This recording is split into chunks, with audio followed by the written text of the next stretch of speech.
आज के इस वीडियो की टॉपिक में कोसेंड्रा पौधे पर किस तरीके से फर्टिलाइज करना चाहिए, कौन कौन से खाद को देना चाहिए जो कि पौधे पर लगातार फूल आते रहे। देखिए फ्रेंड, कोसेंड्रा एक परमानेंट पौधा है। इसे अबोली के नाम से भी जानते हैं। मार्च मंथ से लेके रेनी सीजन तक लगातार इन पौधे पर फूल आते रहते हैं। पौधे पर लगातार इस तरीके से फूल लेने के लिए हमें इन पौधों को न्यूट्रिएंट्स भी देना बहुत जरूरी है। आप भी अगर इन पौधों को लगाए होंगे, पौधे पर अगर फूल नहीं आता हो या फिर पौधे पर बहुत कम फूल आता हो, किस तरीके से खाद देना चाहिए, कौन कौन सी बातों को ध्यान रखना चाहिए जो कि पौधे पर लगातार इसी तरीके से फूल ले सकते हैं। अभी समर सीजन चल रही है, तो इस मौसम में इन पौधों को बहुत ज्यादा तेज धूप में नहीं रखना चाहिए। ऐसी जगह में रखिए जहाँ पर सुबह की 2-3 घंटे की धूप इन पौधे पर पड़ती हो। सेमी शेड एरिया में भी रख सकते हैं अभी इस मौसम में। इसी तरीके से लगातार फूल आएंगे। पौधे को अगर न्यूट्रिएंट्स मिलते रहेगी, पौधे को अगर समय समय पर फर्टिलाइज करेंगे, पौधे के अंदर नए नए ब्रांचेस ग्रोथ होगी। जैसे कि पौधे पर अगर फूल आना रुक जाती है तो कुछ बातों को यहाँ पे जरूर ध्यान रखें। कोसेंड्रा जैसे पौधे पर इस तरीके से सीड स्पॉट्स बनते हैं, यहाँ पे देख सकते हैं, इसी तरीके से होता है।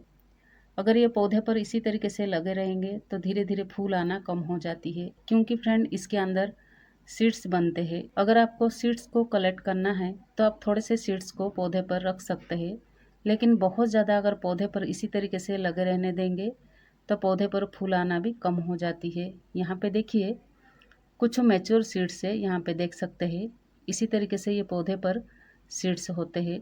लेकिन पौधे पर बहुत ज़्यादा इस तरीके से रहने मत दीजिए। जैसे ही इस तरीके से ये सीड स्पॉट्स को आप निकालते हैं, पौधे पर लगातार फूल आते हैं इसी तरीके से। पौधे पर फूल लेने के लिए फर्टिलाइजर खाद भी जरूरी होता है, लेकिन उसके अलावा भी इन सब बातों को ध्यान में रखना होगा, तभी जाके पौधे पर लगातार फूल आते रहते हैं। इसलिए फ्रेंड, इन सब बातों को जरूर ध्यान में रखिए। तो चलिए फ्रेंड, इन पौधे पर लगातार फूल लेने के लिए हमें कौन कौन सी खाद देना चाहिए, जैसे कि यहाँ पे देख सकते हैं। इनमें से जो भी खाद आपके पास होगा, इन पौधों को इस समय में आप दे सकते हैं। जैसे कि यहाँ पर मैंने सरसों खली, उसके अलावा लीफ कंपोस्ट और काउडन कंपोस्ट को ली हूँ। आपके पास इन तीनों में से जो भी होगा आप इन पौधों को दे सकते हैं। तो चलिए, हमें खाद किस तरीके से देना है। जैसे कि फ्रेंड, जिस भी गमले में आप इन पौधों को लगाए होंगे, गमले की चारों तरफ से गुड़ाई करना है। इस तरीके से गुड़ाई करने के बाद मिट्टियों को बाहर निकालना है। जमीन में लगी हुई पौधे को बहुत ज़्यादा देखभाल करने की ज़रूरत नहीं पड़ती है, लेकिन जब हम गमले में, ग्रो बैग्स में या फिर कंटेनर में पौधे को लगाते हैं तो इन सब बातों को जरूर ध्यान में रखिए। मैंने यहाँ पर 4 इंच मिट्टी खाली करी हूँ। इसी तरीके से ही मिट्टी को आपको निकालना है। पौधे को यहाँ पर खाद देना है। जैसे कि इनमें से किसी एक खाद को लेना है।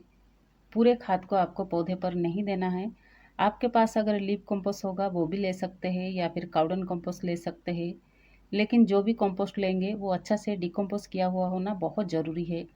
इसी तरीके से खाद को आप ले सकते हैं। इसके अलावा आप चाहे तो बर्मी कंपोस्ट भी ले सकते हैं, लेकिन सबसे पहले मिट्टी को इस तरीके से निकालना है।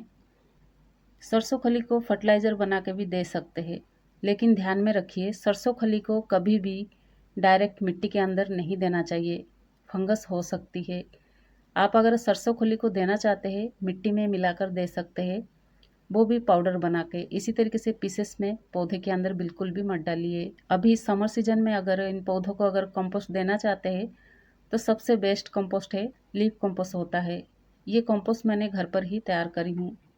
आपकी पौधा 8 से 9 इंच की गमले में अगर लगा हुआ होगा, कम से कम आप 2 से 3 मुट्ठी कंपोस्ट दे सकते हैं। इनमें से ये जो लीफ कंपोस्ट है, मैंने इन कंपोस्ट को देना चाहती हूँ। आप चाहे तो बर्मी कंपोस्ट भी दे सकते हैं, या फिर सरसों खली को भी पाउडर बना के मिट्टी में मिला के दे सकते हैं। मैंने घर पर ही इस तरीके से लीफ कंपोस्ट को तैयार करती हूँ।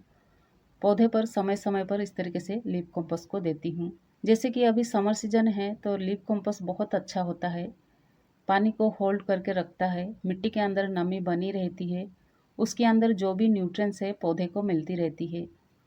आपके पास अगर इस तरीके से लीफ कंपोस्ट होगा, दे सकते हैं। 2 से 3 मुट्ठी खाद को दी हूँ। उसके बाद जो मिट्टी को गमले के अंदर से हमने निकाले थे, उसी मिट्टी को लेके मैं ऊपर से कवर कर रही हूँ। इसी तरीके से आप भी कर सकते हैं। आप चाहे तो मिट्टी में मिलाकर भी उस मिट्टी को दोबारा इस तरीके से दे सकते हैं। पौधे की मिट्टी को जब भी गुड़ाई करते हैं, इस तरीके से खाद देते हैं, तो तुरंत पानी यहाँ पे देना बहुत ज़रूरी है। गमले में लगाए हुए पौधे को समय समय पर फर्टिलाइज करना, खाद देना बहुत ज़रूरी होता है। आप चाहे तो महीने में 2 से 3 बार लिक्विड फर्टिलाइज़र भी कर सकते हैं, या फिर अगर इस तरीके से खाद देना चाहे तो महीने में 1 बार दे सकते हैं। देखेंगे पौधे के अंदर नई नई ग्रोथ दिखाई देगी। हर एक नोड एरिया में नई नई ब्रांचेस होंगे। उन ब्रांचेस में बहुत हेल्दी फूल खिलते हैं। इसी तरीके से कोसेंड्रा पर बहुत ज़्यादा फूल ले सकते हैं। तो इसी तरीके से पौधे को देखभाल ज़रूर कीजिए। तो चलिए आज की इस वीडियो को यहीं ख़त्म करते हैं। वीडियो पसंद आए लाइक ज़रूर कीजिए। चैनल पर पहली बार होंगे सब्सक्राइब करना ना भूलिए।